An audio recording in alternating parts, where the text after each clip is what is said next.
Hey you guys, today we're talking about Black Ink Crew Season 5, Episode 11. Let me get this out the way. I don't do full reviews. I just talk about Black Ink Crew. Check out Ashley Miller. If you guys want to review, if you really want to laugh at a review, check out like Alexander Rogers. And he don't give like a full review, but I bet you will know everything that happened in that review within a couple of minutes he did a review. So shout out to Alexander Rogers. Let's get into this week's episode. This shit was crazy. And I got something to say about a couple of people. So, they go to Puerto Rico or whatever, because last week Teddy had this idea for everybody to go to Puerto Rico and do this tattoo convention. So, they going down there to do that. Sky always got to show her titties. Like, girl, don't nobody want to see them. Like, get over it. Like, you got your titties done. Good for you. Cool. She works my nerve. And whatever. She bad for business, so I don't really care for her. So anyway, C's rent this house. He's excited that Teddy, did this convention all by himself, but he said that he didn't leave up the living accommodations to Teddy, so he rented this house. So I was like, okay, cool. It was a beautiful house. It was a really, really beautiful house. But when he said that he left everything in Teddy's hands, I said that was a dumbass business move. I told y'all, C's don't know how to be a business owner whatsoever. He just like to say that he owns something, but he's not a good owner. He's not a good tattoo artist, so I don't know. They were arguing. They were acting like the Real Housewives of Atlanta, I swear to God. This is all I thought about when they were sitting here complaining over beds and who gonna sleep where and yada yada yada. I was so fucking irritated with this. I'm like, did y'all pay for this? Did y'all have any kind of money into this? Why do it matter? Are y'all sleeping on the floor? Are y'all sleeping outside? What does it matter? What kind of bed? How big or small the bed is? Where is that? That is dumb to me. And then for Sky to go off about, I'm not staying here. I'm going to go to a motel where I can get a hotel where I can get a robe and all this. I'm like, bye, bitch. Bye.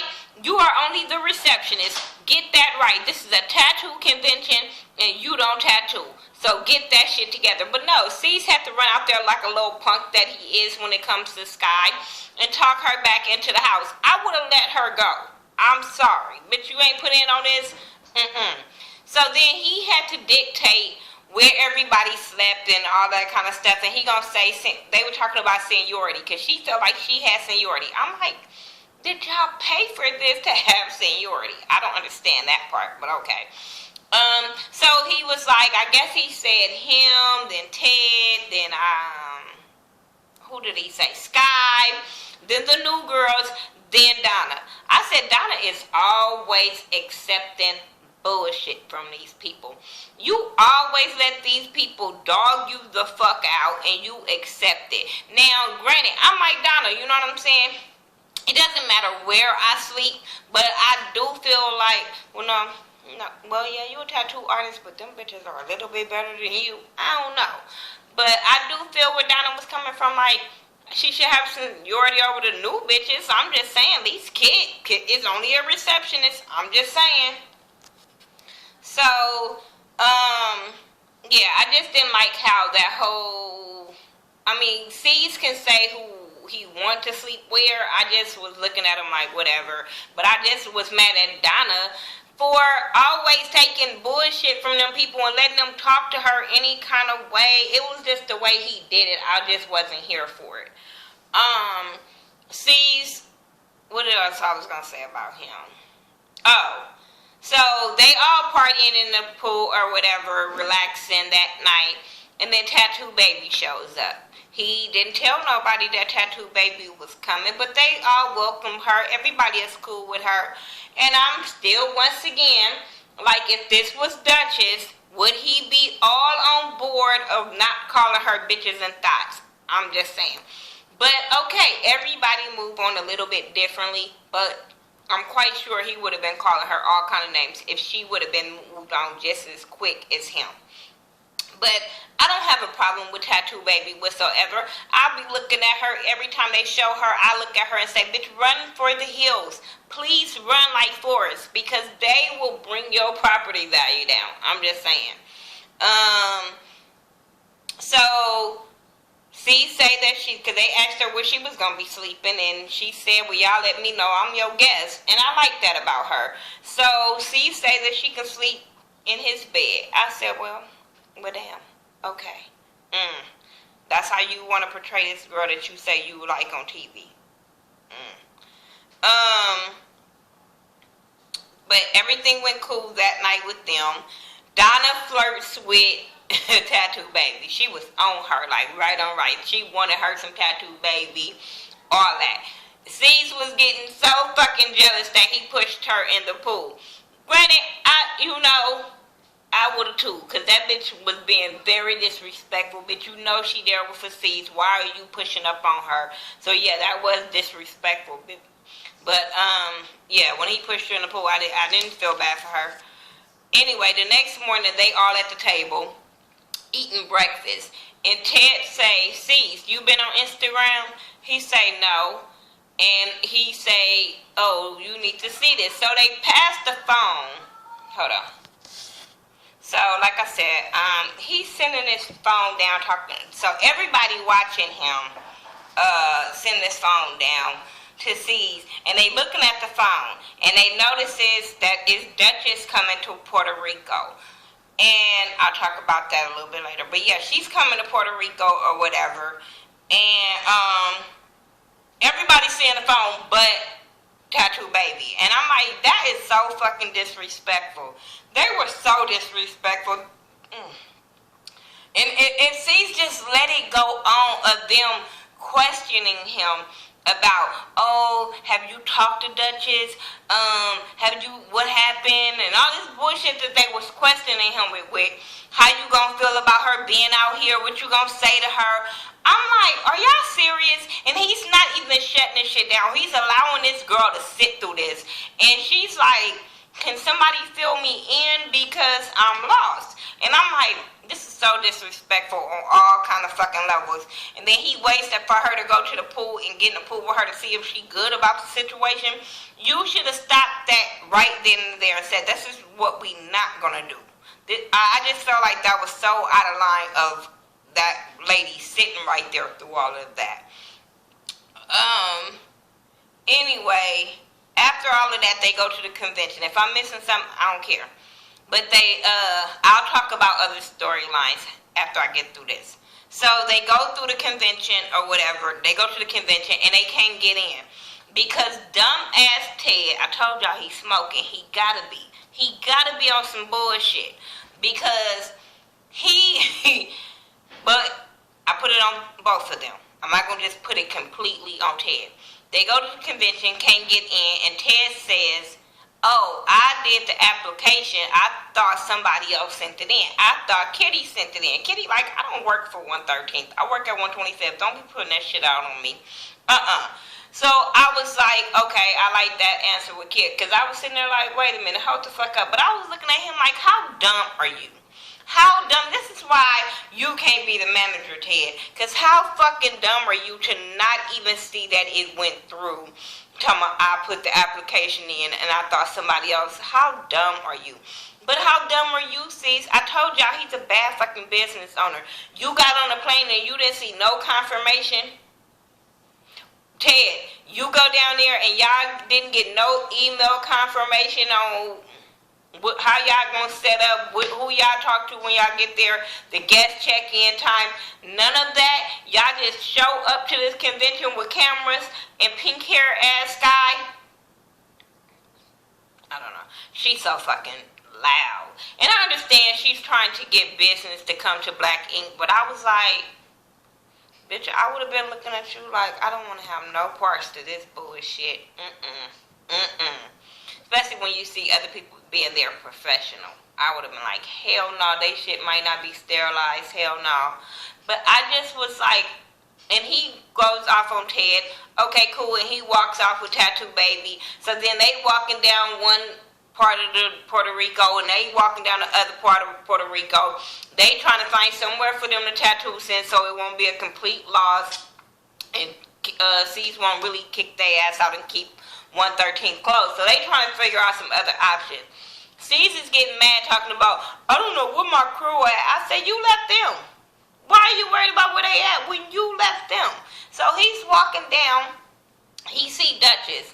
Dutchess and her sister is down there in Puerto Rico. At first, she didn't want to come because she found out that he was going. But she had already been booked down there for 2 months. You see how that worked? She got a call, an email, some kind of confirmation for her to go. You see how that worked, Ted? I just don't understand. But so she was like, I don't want to go because I don't want to run into him. I really want to hurt him at this point because she's still mad about the shit in the computer, all about the stuff that they're going through. So she doesn't want to run into him. But I'm glad her father and her sister talked her into going like, girl, you guys are both in the tattoo world. You're going to always run into him. You got to learn how to keep that shit moving and professional and not worry about them. Your brand and they brand, totally different. Trust me. So I'm glad that they talked her into going. Her and her sister is sitting there doing like some kind of promo video or whatever for, I think, Ink magazine. Somebody, she was working. That's all I know. She's down there doing what she's supposed to be doing. I'm just saying, some people over there, Black Ink, need to take some notes. But she doing what she's supposed to be doing. And him and Tattoo Baby see her, and he addresses her and asks her to talk. She like, you know, you with your your girl, and I'm working, so no. And he like, that ain't my girl, that's my home girl. Oh, so now that's your home girl. Now, see how motherfuckers do females? So now that's your home girl. If I was Tattoo Baby, I would have walked the fuck off. I'm not, I couldn't be, that's my friend. Now I'm your home girl? Oh, fuck that. I would have walked off. He made Tattoo Baby look fucking dumb, like for real. Unless she didn't hear the shit. Unless she didn't hear it, because I would have been walking the fuck off. And then I'm sitting there like, Cease, you so unprofessional. This girl is working. She's doing something you want to be doing, and you have the nerve to try to stop that and make her talk to you.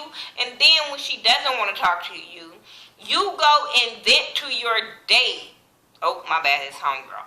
Your date about all the shit that has done to you. I'm sitting there like, I would have walked off by now. Tattoo Baby just standing there looking dumb in the motherfucker. Because me as a female, would have walked off. You're not going to come and, after all your people and said some shit about her at breakfast. So now I already, feel out of place. But then I'm walking with you down the street. You stop with me to go address her, which I know she told him that you guys need to talk. But him being a man should have been like, you know, this is not the time or the place. You know what I'm saying? I'll deal with her at another time. That's what he should have done. But no, he's stupid. He's a little fucking boy. Then you get mad and pout because the girl didn't give you what you wanted. She's working. And she don't want to stop working for you. That is throwing a tantrum. I don't get it. So I just don't understand him, the way he did her, and the way she allowed herself to be done standing there. I was so on Dutch's side when it came to this part. Like, no, that's what we're not going to do. I'm not going to talk to you because you want to talk. No.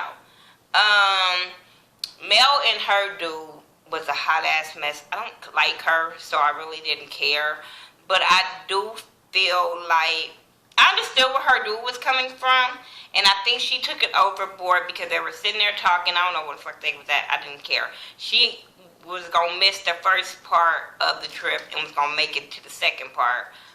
Was she there when they checked in? I don't know. I didn't care. So they were celebrating her son's 3-month being alive for 3 months. I don't know. That's weird to me. Okay, anything to fucking eat some cupcakes and celebrate. I don't know. But they were talking about, they ended up talking about marriage because they were talking about her being a single mom. And I don't know if that was her friend's sister. I don't know who the lady was. But she asked him, like, when are you going to marry her so she don't have to be a single mom? And he felt like he don't have to get married for them to be able to take care of their baby and all that kind of stuff. Ladies, I keep trying to tell y'all all the time, get to know the person before you start sleeping with them, because you guys might have different ideas of how to raise kids and stuff like that. Some men, some women, they don't want the marriage and all of that, and still want the kids, still want to be able to take care of their kid, and you over there like, no, I want this big old fairy tale wedding, I want the whole family picket fence shit, and y'all didn't talk about it, but you done slept with them, and now you got a baby that the picture is not what you wanted it to be. So I always encourage girls to find out who you're sleeping with before you sleep with them. Get to know them, be friends with them, and stuff like that, because this kind of thing can happen. He not saying he don't love her. He not saying he don't want to be with her. He just don't want the legal part of being married. He said he want to be able to walk away without the lawyers, without all the drama, and I understand that, but men, you have to understand that too. If you sleep with a woman, it's a chance that she wants the wedding, the picket fence, and the commitment, and stuff like that. So you can't just be out here sleeping with everything unprotected because y'all partying and y'all cool. So I felt like with that whole situation, they should have talked before they laid down and have a kid. Now they got this kid and it's not going the way she wants it to go because he said he doesn't want to get married. The way he said that he didn't want to get married was like, wow. But I totally understand where he was coming from, because she was trying to pressure him into saying that he wanted to get married and stuff like that, and that ain't what he wanted. And apparently she wasn't hearing what he wanted. So, hey, he had to just put it out there like, I ain't marrying your ass. Just period, point blank. But then he ended up going, before she ended up going to Puerto Rico, so she ended up going. So he ended up telling her that they were going to do this commitment ceremony, and so he can get back in her good graces and shut her the fuck up. Because this is not what he wants either. But at least this commitment ceremony is not a legal situation where he can still walk away from her but take care of his baby. Weird shit, but okay, I get it. That's all I got for Black Ink Crew Season 5, Episode 11. Tell me what y'all think. Like I said, check out my girl Ashley Miller. Check out Alexander Rogers. Check out all my YouTube fam that does videos. Y'all know me. I have a lot of YouTube fam that I support. So make sure you're checking them out. Like Forest Rocks, Body Blue. I've been seeing her wedding stuff, and I'll be like, oh my God, I am so happy for them. Jamara 84, Scotty from Mrs. Still Standing, yeah, all my YouTube fam, Sayshawn Bradley, James Caldwell, Mike B, that's my cousin, so y'all know, check him out, all his videos all the time. I wish he was doing Black Ink, but it's okay, cool. And make sure you guys are still saying your prayers for Auntie V, sensational YouTuber, but everybody loves her. She's everybody's auntie, and she's not doing so well. She's in the hospital, and she's fighting, and we is sitting here fighting with her and praying with her, so make sure you guys are still continue to pray. It's all about support, so we are supporting our girl Auntie V. That's all I got. Follow me on all social media sites by Thaghettoview, THA, not THE, and I'll talk to y'all later.